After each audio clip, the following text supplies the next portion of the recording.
it just draws you in. Sound check.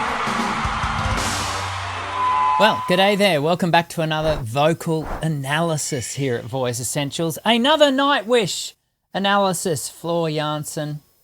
We love her here at the channel, and I think we're going to, add another layer to our appreciation today. We are reviewing the Dead Boy's poem.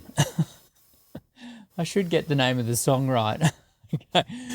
This has been requested by many of you, and I think particularly for those who are not familiar with Nightwish, symphonic metal, and there will be a few of you watching today that you may fall into that category. What I've done is this song. One of the most important things about symphonic metal is the music, but also the narrative that is often weaved into the lyric. And what I want to do today, and I've never done this before, but I thought it might be helpful. I've written out a bit of a synopsis of the narrative for this piece, and I think more so than any other piece I've ever reviewed, not just for Nightwish, but for pretty much any other singer we've reviewed here on the channel. Now we've done hundreds. I thought it would be wise or helpful to read out this synopsis, because the lyric and the narrative, the story of this piece is it's deep. Like it's deep. The narrative explores themes of childhood wonder, artistic identity, emotional isolation, and the pain of growing up.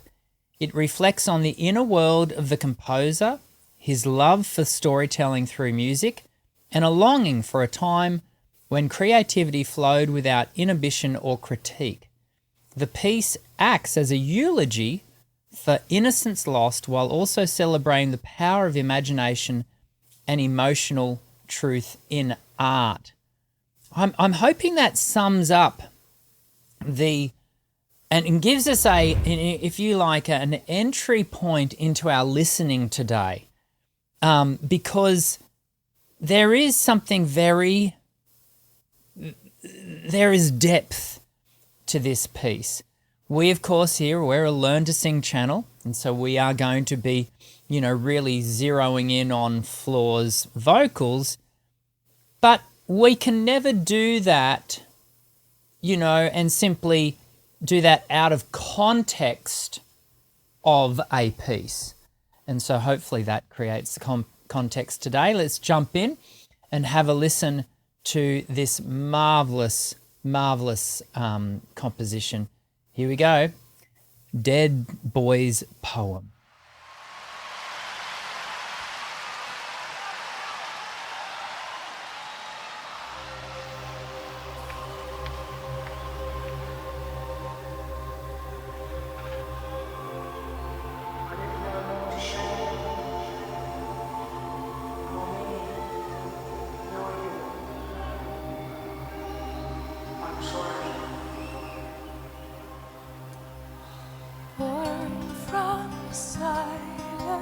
Silence followed, a perfect concert, my best friend. So much to live for, so much to die for, if only my heart had known.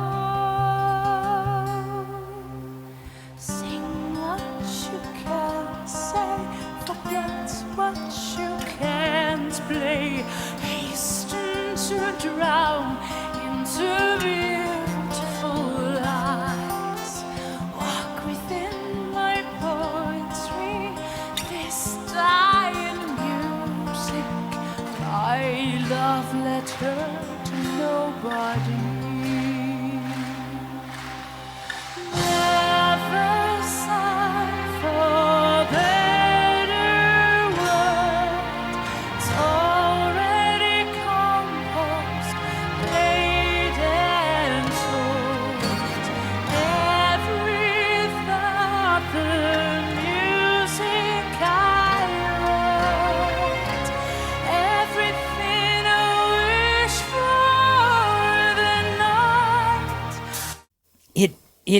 it just draws you in. Oh, it's drawing me in. I'm watching the musicians play this, and I'm just watching their intent. Like there is just such a feeling of the piece, and I personally think that's really coming through. I really feel the music with them, and it is my hope that you too are feeling that. I want you. We'll take it back. I want you to once again watch the musicians. Watch, and particularly there's a moment there where the keyboardist, you can just see him just feeling. Yeah, certainly Floor is emotionally connected to the lyric, and she's expressing that vocally.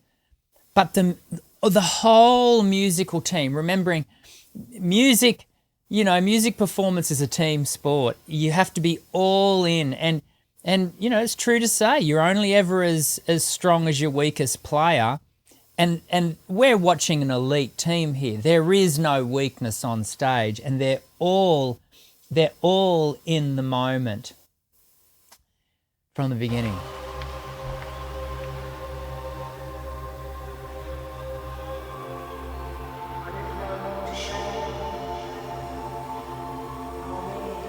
It's so haunting, isn't it, to have that boy's voice almost talking to us from beyond the grave. From silence, silence full of it, a perfect concert, my best friends.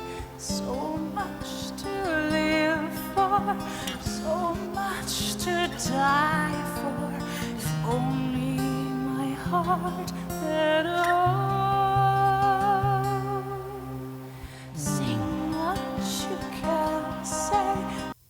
Isn't it just so light and lovely? She's really just sitting the voice there. She's not trying to be overt in her lightness either. That's a funny thing to say, isn't it? She's allowing the lyric to determine how she presents this. It's emotionally driven singing. And it's funny to say that, because I'm not a big advocate for emotionally driven singing. In so much as I find that when singers, too much, allow their voice to be driven by emotion, then the emotion rules the day, and it can lead to some significant challenges for their vocal health, because when we get really into it, then the emotion just gets carried away and there's no check on the voice. And so I like both of them to be held in a state of balance, not against each other, but with each other, when one doesn't dominate the other. And yet here we have this beautifully, it's exactly what I would hope for in a singer, and that is this beautifully balanced connection of voice and lyric and narrative. This song is so much about the narrative. Forget what you can't play. Hasten to drown into beautiful light. Watch the keyboardist when we get to see him again. This dying music, my love letter to nobody.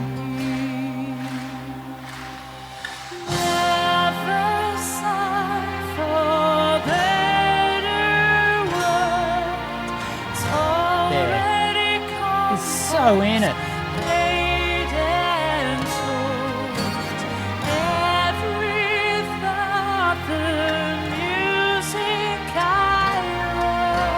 Let's have a look at the accuracy. I'm going to do this on purpose because I've got something to show us a little bit later. I want to come and have a look at the accuracy of Floor's pitch at this point. And we know Floor to be an exceptionally, accurate pitch-wise singer, right? And so for me, there's never a question around her pitch. There's something interesting that happens towards the very end of this piece, and we'll come back to looking at pitch at that point. I want to show us this point here. Every thought, the music I wrote, everything I wish for. That's enough for us to see. Can you see when we look at this pitch? It's excellent. Like, no one would question that it's excellent. But I want to make the point, I think at this point in the piece, there is no pitch correction that has been applied. Like, if we were to be really, again, as we often say here at Voice Essentials, really gross and horrible in our pitch correction, can you see if we were to correct the pitch to 100%, like, pinpoint middle of pitch, that's what we would get. Every thought, the music I wrote, everything I wish for. That sounds, I personally think that sounds terrible, but that's perfect pitch. Now we're back to just the normal pitching, Floor's pitching, human pitching. Everything I wish for. I think that's better. You can leave your comments and let me know what you think, but I think that version of pitching is better. Hold that in thought, because there's something that happens that I'm not going to be categoric when we get to it, but I do want to make some observations later in the song. For now, let's get back to the video. Everything I wish for the night, wrote for the eclipse, wrote for the virgin, died for the beauty, the one in the garden, created a kingdom, reached for the wisdom, failed in becoming a god. Ever sigh for better world, but so many couples live and soul. I just had this thought. She has something about Floor is she has such tremendous stature on stage, and I think there's a whole range of things that contribute to that. She is a highly experienced performer. That helps. The costuming has this wonderful strength to it, but also notice she's not diminutive.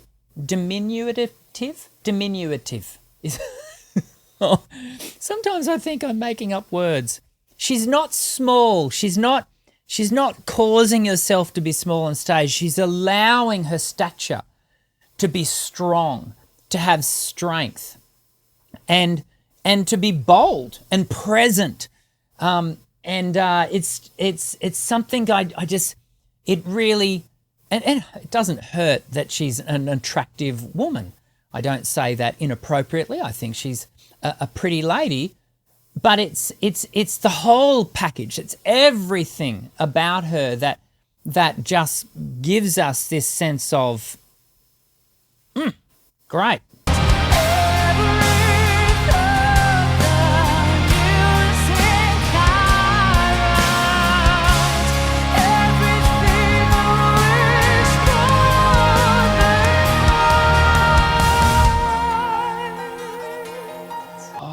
The way she shaped that. Have a listen to the way she allows, interesting again, to have that vowel just fall back in the vocal tract. You can hear it just fall back, but then she grabs it, shapes it, and brings it forward. Have a listen to that. That was so cool.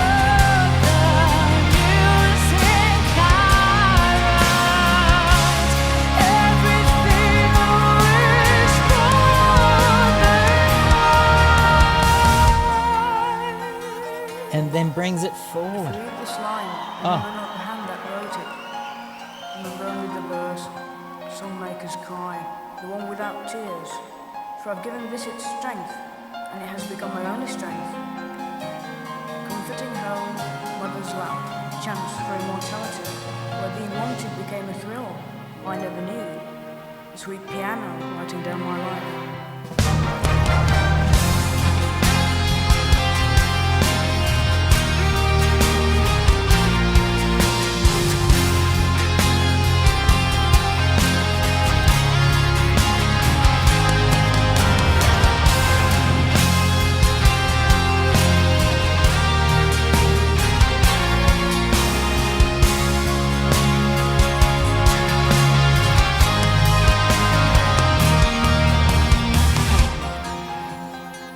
Teach me passion, for I fear it's gone.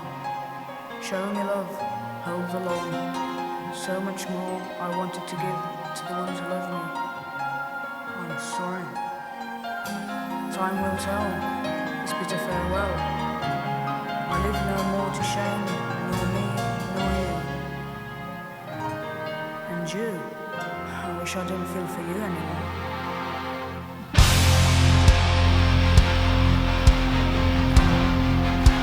Oh, I love that floor kick. Dun, dun, dun.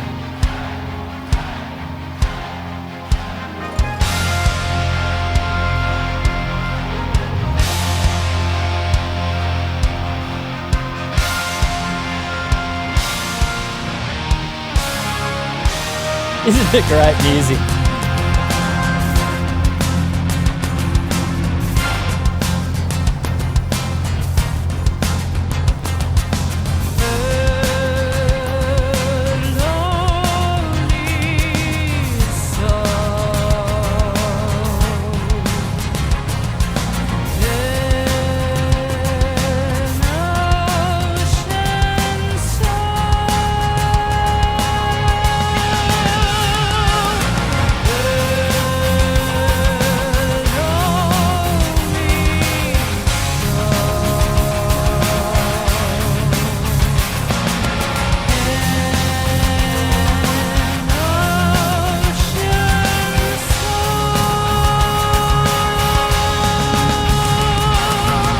Now, just before she's about to go up here, this is where I want to jump in, and I want to. I have a question. I don't have any categoric knowledge here. I have a question. In my cans, listening to it now, I think I detect an ever so slight change in the tonal nature of Floor's voice. Now, I'm going to say this all within the acceptance that I could be hearing it incorrectly. I could be jumping to, well, I'm trying not to jump to any conclusions. Because I have far too much respect for Nightwish to suggest anything untowards.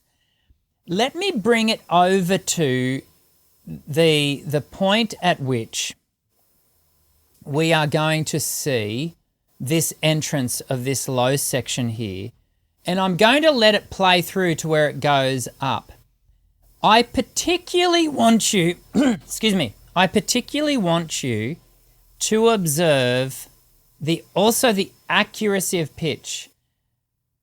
I think it is also significantly more accurate than what we heard earlier in the piece. And I'm wondering whether they have gone into studio, because remembering this has been produced and it will have been post-mixed for a Blu-ray and DVD release. My understanding was back in 2018. So this was recorded live in Buenos Aires, I believe, in 2018. But it's a completely normal process to then for certain aspects of the recording to go in and do further takes over the top of, or to replace, parts that you weren't quite happy with. Again, I don't have any knowledge either way, but I'm left wondering. Have a listen to this. Lonely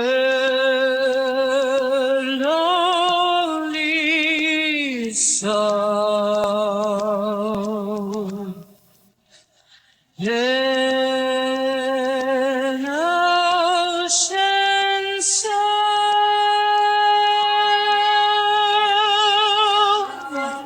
Like that just that section there, that note there, that is, I mean, and acknowledging Floor is a highly accurate singer. So I guess this is in part why I'm left wondering. There's two aspects to this.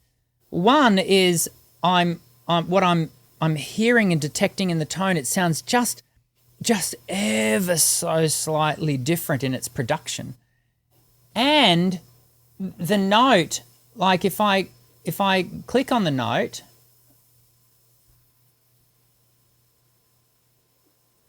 like it doesn't shift. Like it's perfect. It's perfect. And no singer, including Floor, is perfect. It's interesting. An ocean soul,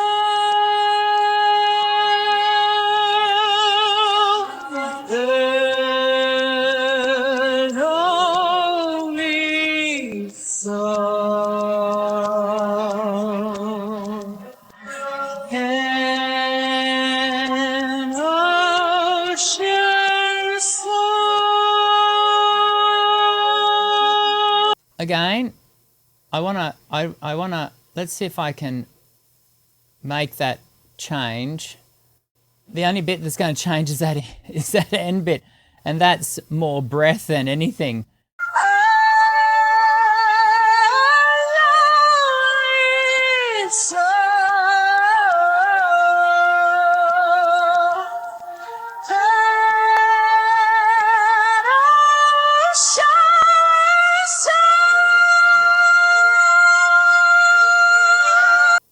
So, I as I'm doing this, I'm hoping that you're not sitting there thinking I'm completely committing sacrilege and questioning her brilliance. I am not.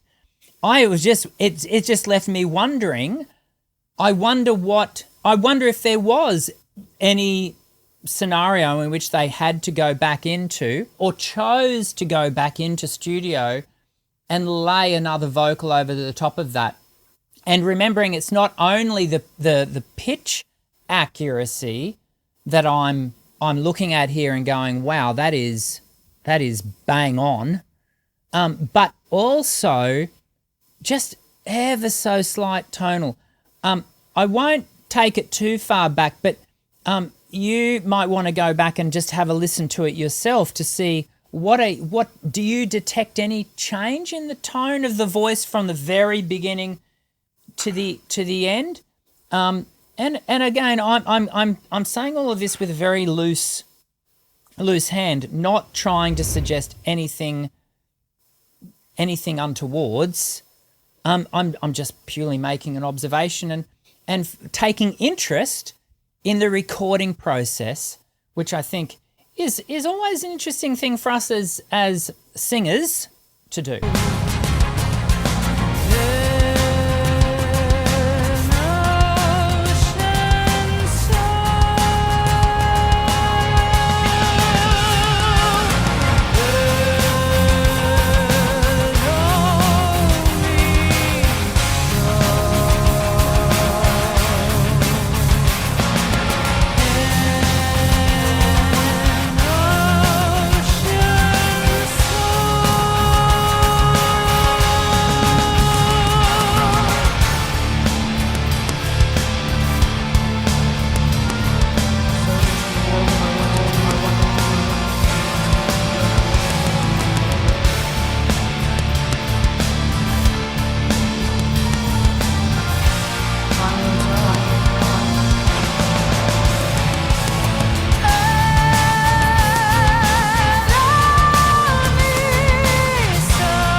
watching it live, you know, I'm left looking at that little section and going, I would have no trouble in believing that it was live. I wouldn't, because you see the mouth, it articulates with everything, and it's maybe just those bigger, longer notes that I still wonder about.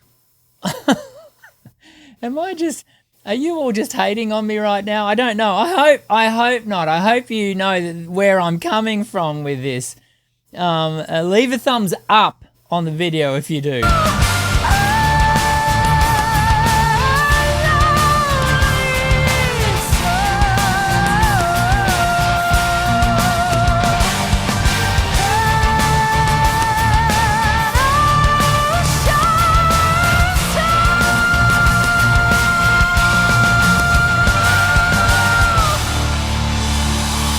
She is so good.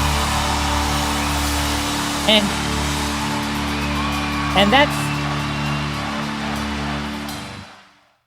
that's not even close to what I would call Floor at her absolute amazing best. I mean, it's amazing. But the song doesn't. I think the true feature of this piece is the songwriting, the narrative, and so, you know, the through the lens of learning to sing, we get to certainly see and observe Floor doing some beautiful singing, beginning and end, because let's recognize, even if she did step into the studio after the fact to re-record the end section, and it could be for any range of reasons, you know, it could be for any range of reasons. It doesn't just have to be because they weren't happy with the vocal take at the end. It could be because, you know, something happened with the tech. It can be a whole range of things. Again, I don't know that they did re-record. I'm just wondering whether they did. Gee, I feel like I'm digging myself a hole. But the point being is that she would have still had to have stepped into a booth and do the vocal. Like, it is all Floor. In the end, it is all Floor. And she's extraordinary. I think she's amazing. And I've got countless videos now reviewing her to show that that's exactly what I think. Oh dear. I hope you all receive this video in the manner that it is given. I hope you enjoyed it. I do look forward to seeing you in the next vocal. I hope to see you in the next vocal analysis video. I'm Dr. Dan. Sing well.